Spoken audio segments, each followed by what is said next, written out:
Christian Schmitter, invité d'Alsace 20, vous organisez avec Croisière Europe le festival de la croisière jusqu'à dimanche. Aujourd'hui, petit point éco, comment se porte le secteur de la croisière en France ? Aussi bien que la météo qui est prévue pour ce week-end. J'invite un maximum de personnes à venir découvrir ce salon de la croisière. Comme le montrent les images, voilà, on peut visiter les bateaux, on peut monter sur le Pont Soleil, on peut aller prendre un verre, regarder les animations. Il y a une quinzaine de bateaux présents et il y en a à peu près 6 qui sont dédiés à cette manifestation.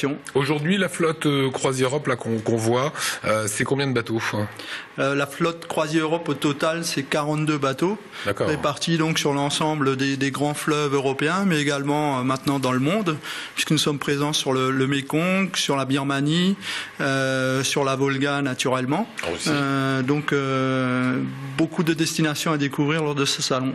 Pour un industriel, quand on voit des énormes bateaux, vous avez fait le choix de rester sur des bateaux de 150 places. Voilà, on n'est pas sur des 4000. Pourquoi ce choix industriel ? Alors, tout d'abord, le mot industriel me gêne un peu. On est plutôt dans l'artisanat, toujours. C'est une entreprise familiale. Toutes les composantes du métier sont intégrées, depuis les cuisines, au service en salle, en cabine, à la navigation avec les commandants. Et donc, le choix, en fait, c'est un choix déjà qui est lié au mode d'exploitation, géographique, parce que les fleuves acceptent qu'une certaine taille de bateau. D'accord. C'est une première raison, mais c'est vrai que ça nous permet aujourd'hui, surtout avec ces bateaux-là qui ont entre maximum 180 et 80 personnes. Alors, c'est pas tout à fait vrai, puisqu'aujourd'hui on a même des modèles plus petits, avec 12 cabines, pour aller cette fois-ci au cœur des régions de France, à travers les canaux. C'est donc toujours à taille humaine. Oui, c'est toujours à taille humaine, et je dirais même de plus en plus à taille humaine.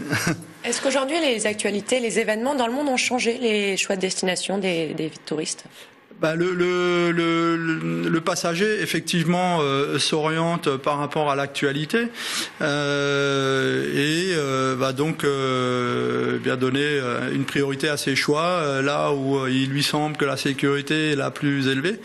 Donc automatiquement, effectivement, il y a des régions qui marchent mieux que d'autres. L'Europe en général aujourd'hui, c'est vrai, marche bien. On avait une croisière qui devait se faire, puisqu'on a également un bateau en mer entre Chypre et Israël tout l'hiver. On a dû annuler les croisières et le repositionner. On le repositionne maintenant là sur l'Italie, donc au départ de Naples, avec les îles éoliennes, la Calabre et la Sicile. Donc voilà, c'est vrai qu'on oriente un peu les destinations, surtout dans le maritime, en fonction de l'actualité internationale. Donc vous prenez la carte du monde en disant voilà, là pour l'instant, mais on le sent sur les ventes. Il y a des gens qui se désengagent en disant voilà, ça me fait peur. Alors je pense qu'aujourd'hui aussi, il y a un phénomène qui est celui d'un grand nombre de personnes qui restent en Europe, donc qui nous bénéficient donc directement, puisque bon, c'est vrai que le Nil aussi, l'Égypte, ce sont des destinations aujourd'hui un peu sinistré, et je crois que quelque part effectivement le client a envie de rester sur des zones sécurisées. C'est quoi? C'est le Guadalquivir, c'est le Danube,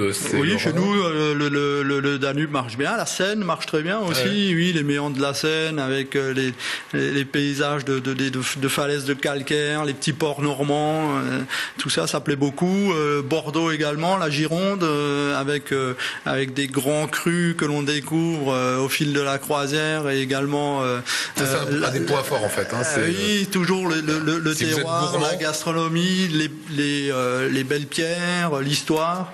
Il y a de la culture, enfin, il y a de l'animation aussi, puisqu'on a une formule pour les familles, qui s'appelle Croisi-Famille. D'ailleurs, j'invite les parents qui ont peut-être envie justement de tester ce mode de voyage.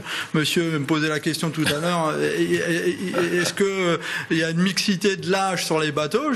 Effectivement, il y en a une aujourd'hui. D'ailleurs, avec cette formule Croisi-Voyage, les enfants ont la gratuité de la croisière sur juillet-août, sur certains fleuves, dont le Guadalquivir, le Pô. Donc, moyenne d'âge 12 ans. Voilà, à ce moment-là. Pour répondre à la question. Vous restez avec nous, Christian. Ça va se passer jusqu'à dimanche. C'est à Strasbourg, rue du A, Festival de la Croisière. On verra quelques images.